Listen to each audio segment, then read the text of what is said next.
a bit spongy, are they? You Wally. Claire.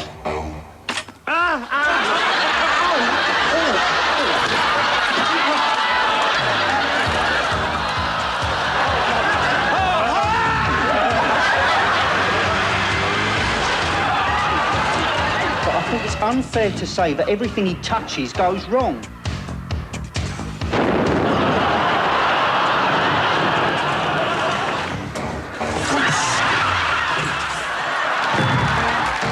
Would you like some gas and air? No, thank you.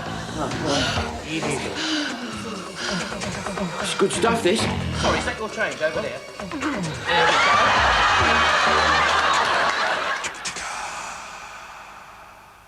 Lovely jubbly. Now, it's not often one gets the chance to talk about two men of outstanding talent and achievement. And tonight is no exception because I want to talk about the Trotter brothers. Now, I've known Del Boy all my life.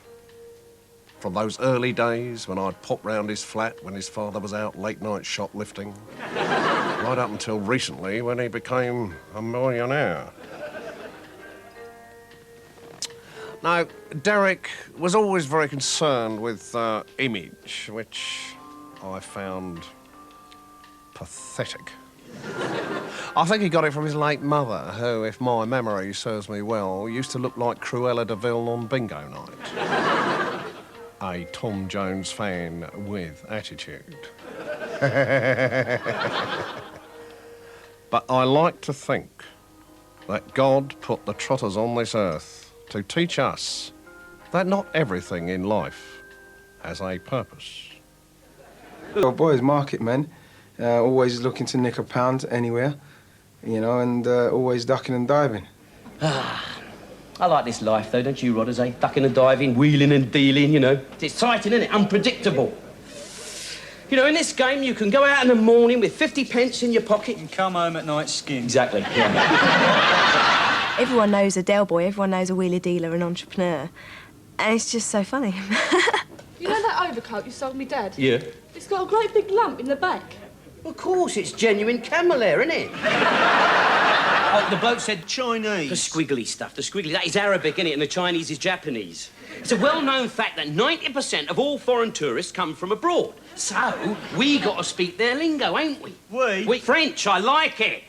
Already you're picking up the lingo, son. Del Boy started with the fur coat and those absurd drinks. I can't remember what they sort of. It wasn't as bad as Baileys and lime juice, but it was getting on that way. Malibu and Cherryade for moi.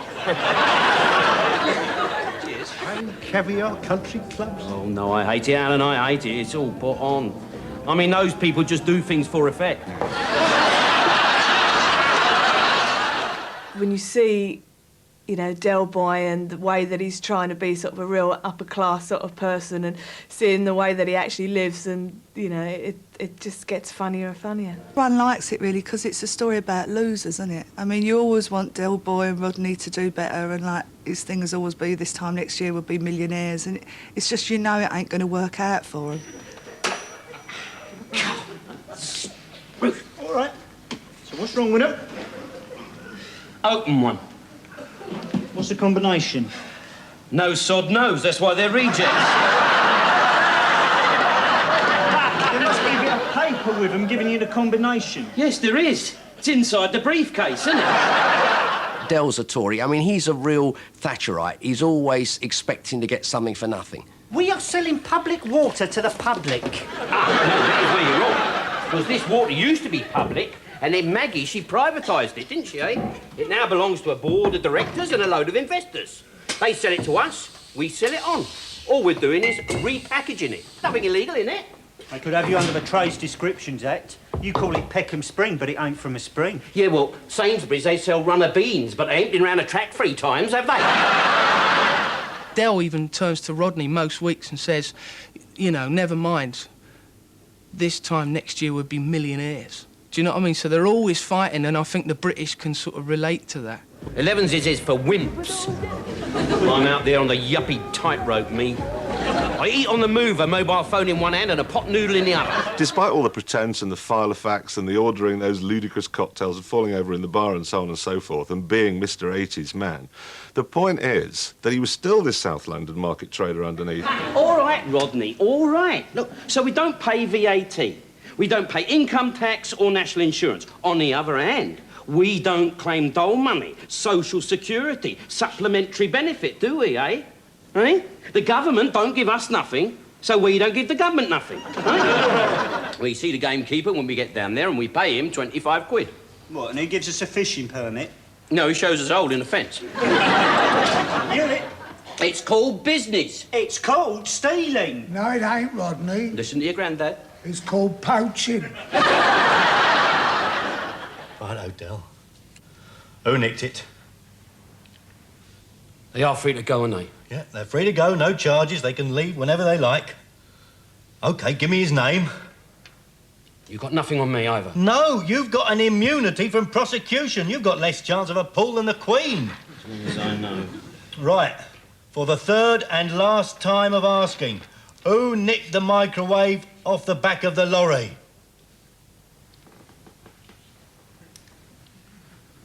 I did.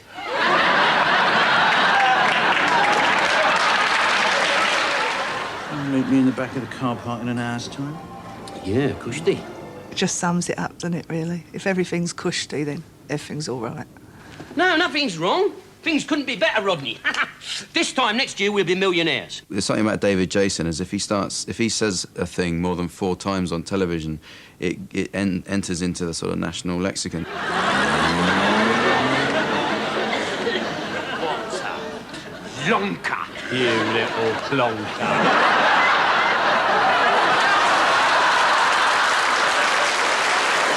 You plonker. You dozy twonk. You dozy little twonk, Rodney. You dozy little twonk, Rodney. You dozy little twonk, Rodney. You dipstick. What are you going on about, you dipstick? I love you, Del Boy. You dipstick. Well, shut up, you tart. Oh, shut up, you tart. Because it made a change from Plonker. And Wally, because then there was the other, there was always the, what a Wally. You are a Wally. You are a Wally, you really... You Wally!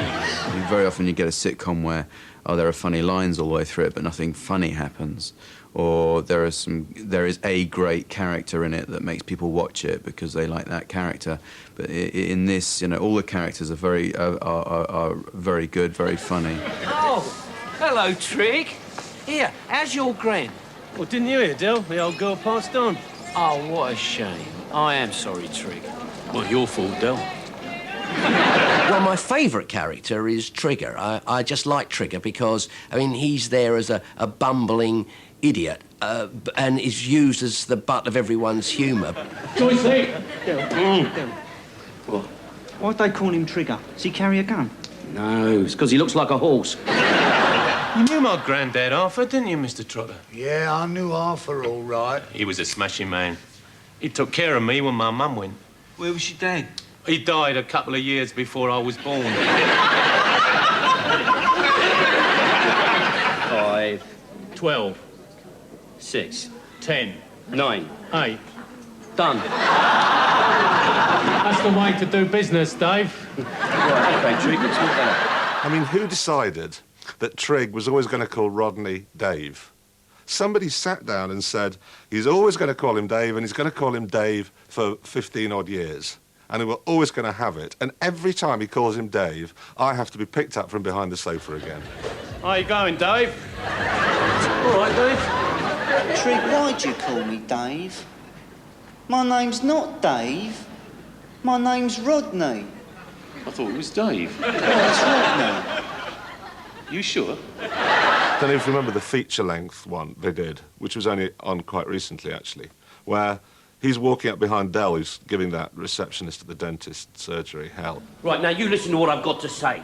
You leave me and my family alone. What's wrong with you, you moron? Oh, just a couple of fillings. Yeah,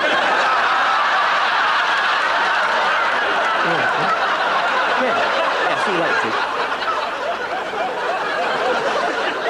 he's just like out there. Do you know what I mean? He's outside the ground. He hasn't got a ticket, and he's at the wrong match anyway. We had Denzel in goal. We had Monkey Harris at left back. We had camaraderie. Was that the Italian boy? The thing about sitcoms, they can be so broad, but this one, they're playing it so real, and yet he says something really sort of way out there, but he says it dead straight. You know, he doesn't make a big thing of it. Because I'm a free agent, Trig, right? Wherever I lay my hat, right, that's my home. That's the sort of guy I am. Yeah. You got a hat now, then, have you, Dave? So what's Dave? A nickname, right? No! You're the only one who calls me Dave. Everybody else calls me Rodney. And the reason they call me Rodney is because Rodney is my name. Oh, well, I shall have to get used to calling you Rodney. Thank you. Yeah, Basil, you going to get this meeting started? Me and Dave ain't got all night. Rodney! Yeah. I think Trigger's probably my favourite character, because I just feel so sorry for him. Why is it that women always want to know what time you got in, right? They say to you, what time did you get in last night? You say, oh, I don't know, about 12:15. And they say, no, you didn't, it was 20 to 2. I think to myself, well, why bloody ask? No, I came home one night and my missus said, here, where you living now? I said, here. She said, no, you ain't, threw me suitcase at me. Why ask? Why ask? There's something really attractive and endearing about Trig, but the character, I suppose, that you mostly identify with, I mean, he's Del... The chat-up lines. I mean, the one where he wonders what he's going to say to her and then he just smacks her behind and says... Fancy a curry? Sums him up, doesn't it? Down, use it up, use it up. Look at the state of that. I wouldn't be seen dead with that, let alone admit knowing it. Oh, dear.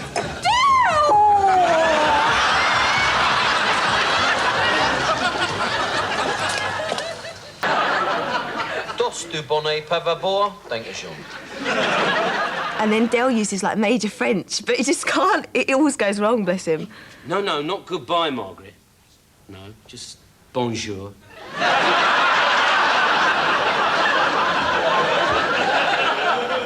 That was a lovely song, that, ain't it? Beautiful, eh? Always gets me right here, that does, yes.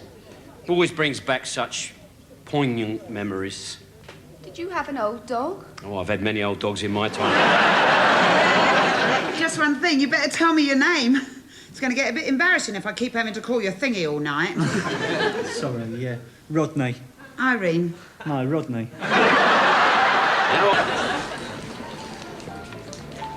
God, blimey. Hey? Don't know about my teeth. I think my eyes need testing. I turned round a bit quick just then, and I thought Right Said Fred had just walked in.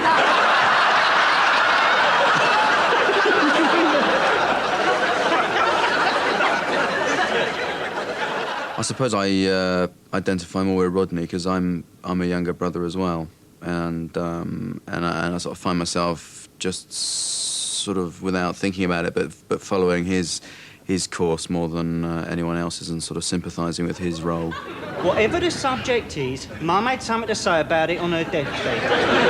She must have spent her final few hours in this mortal realm doing nothing but rabbiting. You are walking a bleeding tightrope here, Rodney. Hang on. Right, you remember last week we was having a row about whose turn it was to go down a chippy, yeah? And you claim that Mum said on her deathbed to send Rodney for the fish. So I've got different blood group. What's that prove? Proves that you're a whodunit. That's not the only thing. You see, well, just before Mum fell for you, she met this, like, new friend. It was a trumpet player from the Locarno. And your saxophone. Great. Well, I can't wait to fill in my next passport application form. Mother's name, Joan Mavis Trotter. Father's name, Herb Albert and a Tijuana Brass. All the characters fit together. You know, Rodney can't survive without Dale. Del can't survive, won't let Rodney go out into the world because he knows he can't survive. And anyway, he don't want to be left with either Albert or Grandad because he knows that they can't survive. So they're kind of trapped. Survived all my life with a smile and a prayer. I'm Del Boy, ain't I? Good old Del Boy. He's got more bounce than Zebedee. Here, pal, what you drinking? Go on. Hello, darling. You have one for luck. That's me. That's Del Boy, innit? There's something tragic about Del. There's something almost Shakespearean. He's where Falstaff is in Henry IV. He's that quality of tragedy. He's the funny yet eternally tragic figure, you know. I've always played the tough guy. I didn't want to, but I had to. And I've played it for so long now, I don't know how to be anything else. I don't even know how to... Oh, it don't matter. Bloody families, I've finished with them. Actually enjoyed Rodney, or Dave's, relationship with Cassandra more than I did Del Boy's with Raquel's, although my favourite sequence, possibly of them all, was Del Boy meeting Raquel at Waterloo Station, I think it was, underneath the clock. Is it Derek? Raquel? Yes. Oh. Hi. Hello. Hello. And they walk off down the station concourse, and it's one of those really long shots, which I just love. I always think they work really well. And you hear her say, This is a bit like Brief Encounter, isn't it? That's my favourite film.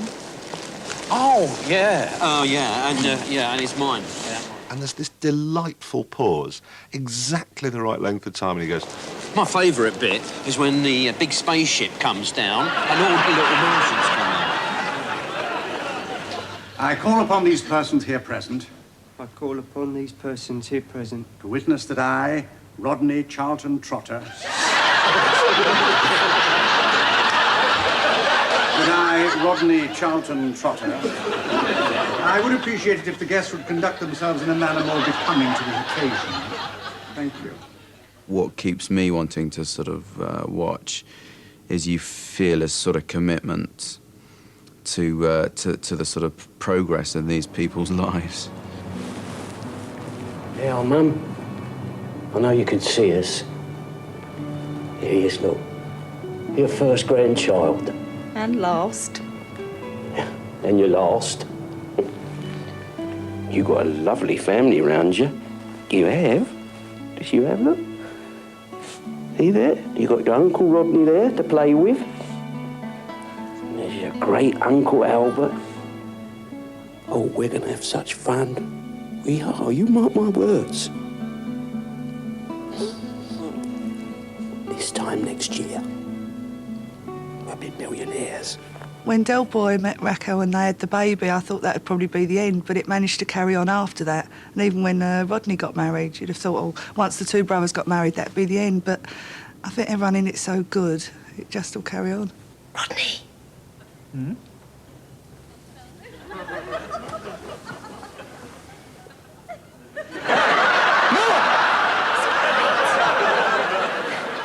Just wandered in. Wandered in. Cassandra, I locked the bedroom door.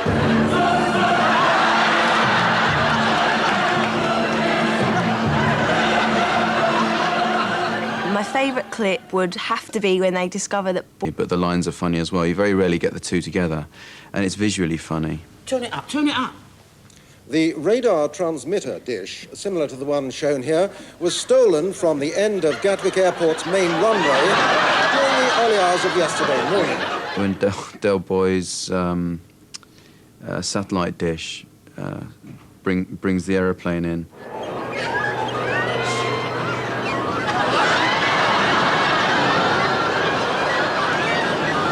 That's what I mean, you know, as a sort of a visual that I think is great. One of the ones that does stick in my mind is the chandelier. Right, Rodney, is anything you want? Yeah, I want to go home. The owner is under the impression that they are professional chandelier cleaners. And you know, by the look of the chandeliers, they look expensive. So he's raised the stakes right up here.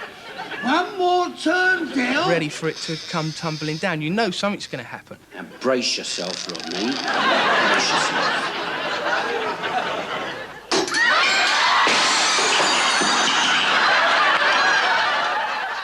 And there's another one which I like as well, which they done was the blow-up dolls. Del, these dolls ain't called Barbie or Cindy. These dolls are called Lusty Linda and Erotic Estelle. You can't have dolls with names like that. You can if you go to the right shops. I really think my favourite episode was the ones with the blow-up dolls, and every bit in that, to me, was superb. Loved it.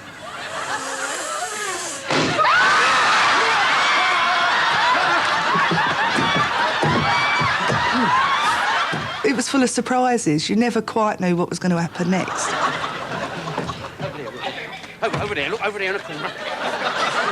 Careful. And they go to this sort of piece of wasteland to get rid of them because they're explosives. Go on.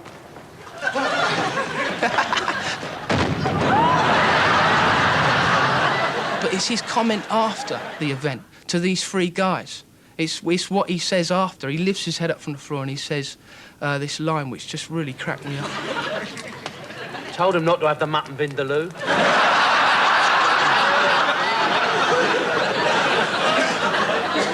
My favourite clip is in the pub. I think it's probably everyone's favourite clip. And Del is standing there, I think with Trig, just about to chat up a couple of birds. I think he's drinking spritzers. He's on the yuppie kind of vibe. And, you know, two girls were sitting across the way. And, like, he was saying to Trigger, like, be cool, Trig. You know, I think we're in here. Just don't do anything stupid. I think we're on a winner here, Trig. All right? Play it nice and cool, son. Nice and cool, you know what I mean?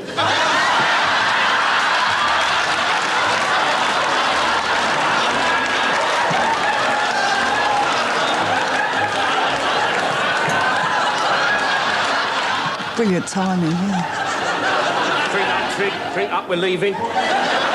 Spot on, lovely jubbly.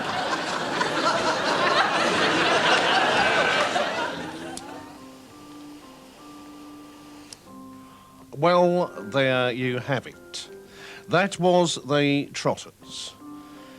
And now, of course, they're stinking rich and doing all the things other people can only dream of.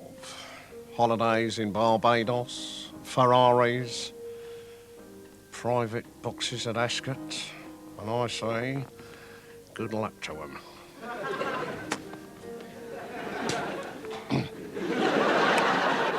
But then, money hasn't changed, Del Boy. He's still the same sarky git he always used to be. His attitude to money is the same as it is to fashion. It means nothing to him.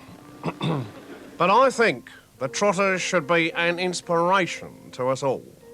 And let's face it, if they can make it, anyone can. And now I hope that their millions will bring them a happy and fruitful life. Good night. Marlene, where's the Prozac?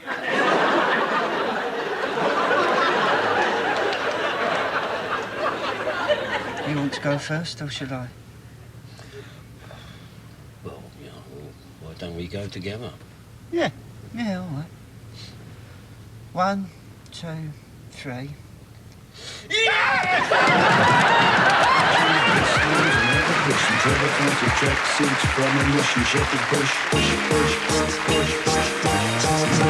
Income tax.